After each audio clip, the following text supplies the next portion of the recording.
दीप्सा भात खाऊचे कि ध्यान करूचे जे मुई भी सोर नहीं पाएबार। Hi welcome my back to mini blog.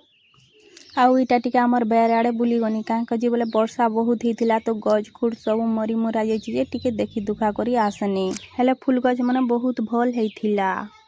Are एंते ई कुकड़ा भी बाहरी जाइछे तार दाना जुगाड़ संधान और काजी। आर एंते मोर नंद मने गाँ आसले बोली मु खाली गड़ू दे करी स्वागत कनी बोले कि से मने किछि नि आंथेर बोले मते भी खाली गड़ू देबा के पड़ला आज ऐसा कु तेसा। आर एंते ई दुईटा जेंदा बोलू छ जे तो सियाड़ी ऑफिसर बोलबो।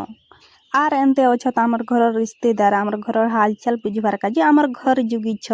आर एंते इटा दीप्सार हरकत देखी करी तो दीप्सा भात खाऊचे कि ध्यान करूचे जे मुई भी सोर नहीं पाएबा। भात दुईटा खारी बोला के केते बदमाशी करूचे देख तो। आउ इटा थिला इवनिंग टाइम पवन बहुत होतिला पूरा बहुत सुंदर दिसुतिला पूरा अमेजिंग दिसुतिला बहुत भल लागुतिला।